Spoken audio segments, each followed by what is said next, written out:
नमस्कार, आदाब, सत श्री अकाल। मैं दिग्वेंद्र सिंह आपका स्वागत करता हूं आज के नए व्लॉग में। आज हम बात करने वाले हैं हमारी इकोनॉमी के बारे में। अगर हम सरल भाषा में समझें तो इकोनॉमी के दो पहिए हैं।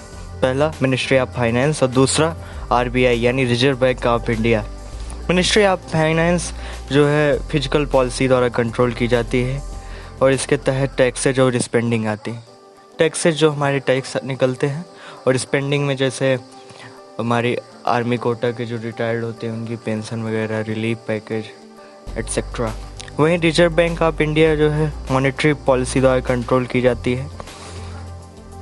अगर हम इकोनॉमी वाइज हमारे देश में कैटेगरी निकालें तो चार तरह की कैटेगरी बाहर निकल जाती है। एक हाई इनकम ग्रुप, दूसरा मिडिल इनकम ग्रुप, तीसरा लो इनकम ग्रुप और चौथा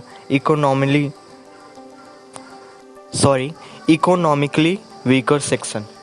जैसा कि मैंने अपनी पिछली वीडियो में बताया था कि सरकार ने 20 लाख करोड़ का पैकेज दिया है, तो सरकार ने इस पैकेज को लो इनकम ग्रुप को देखते हुए दिया था। उनका मानना है कि जिन्हें इसकी ज़्यादा ज़रूरत है उसे ही दिया जाए। और बात करते हैं इकोनॉमिकली वीकर सेक्शन, जिन्हें माइग्रेंट वर्कर्स भी कहते हैं। इनके तहत लो इनकम ग्रुप और लो इनकम ग्रुप को ध्यान में रखे बना।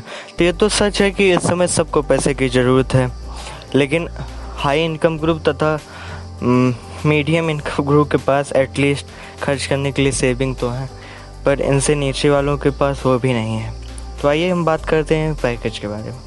तो जैसा कि सरकार ने बताया था उनका पैकेज 20 लाख करोड़ का है, तो इसमें से 8 लाख करोड़ RBI का यानी मतलब एक तरह से मॉनेटरी पैकेज है। तो सरकार के उन्होंने सरकार को 8 लाख करोड़ रुपए देने का वादा किया। दरअसल RBI के पास कुछ एसेट्स हैं, वो उन्हें कैश में बदलकर अन्य बैंकों को देगी और उसके तहत बैंकों के तहत कंपनियों के पास पहुंचेगा और फिर लोगों के पास। तो RBI जो बैंकों को इंटरेस्ट के रूप में देगी उसे कहते हैं रेपो रेट। आपने सुना होगा, जो रेपो रेट होता है वो RBI जिन बैंकों को पैसे दे रही है और जिन इंटरेस्ट रेट पर देती है उसे रेपो रेट कहते हैं। हम बात करते हैं और सरकार ने किन किन विभागों को दिया। तो सरकार ने 3 lakh crore micro small and medium entrepreneur को दिया है, मतलब MSMEs को। एंड 90,000 करोड़ रुपए पावर डिस्ट्रीब्यूटर जो हमें बिजली सप्लाई करते हैं। पावर जनरेटर से बिजली लगातार सप्लाई हो रही, लेकिन पावर डिस्ट्रीब्यूटर की कमाई नहीं हो रही, क्योंकि आपको लग रहा होगा कि सभी घर पर हैं तो कमाई ज़्यादा हो गई। जी नहीं, बिल्कुल।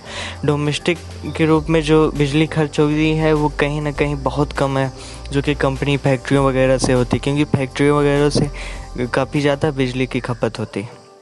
इसलिए सरकार ने 90,000 करोड़ जो है माइक्रो पावर डिस्ट्रीब्यूटर को दिया। वहीं 2 लाख करोड़ रुपए फार्मर को एज ए लोन फॉर्म में दिया गया है एंड 5,000 करोड़ स्ट्रीट वेंडर को। और सरकार का मानना है कि माइग्रेंट्स वर्कर के खाने में तकरीबन 3,500 करोड़ रुपए खर्च हो रहे हैं, वो भी इसी पैकेज में शामिल है। एंड 40,000 करोड़ मनरेगा के तहत खर्च हो रहे हैं and 8,000 crore viability gap project, यानी जैसे गांव में सड़कों बनना, यानी काफ़ी प्रोजेक्ट थे जो इस बीच रुक गए थे, उन्हें चालू करने की, जो कि नेसेसरी मैंडेटरी हैं, उनके तहत चालू होंगे। और भी कई तरह के हैं। वीडियो को देखने के लिए धन्यवाद और आप लाइक, शेयर एंड सब्सक्राइब करिए, ज़्यादा से ज़्यादा इसे फैलाइए। मेरी कोशिश रहेगी कि मैं ऐसे ही वीडियो बनाता रहूँ। धन्यवाद।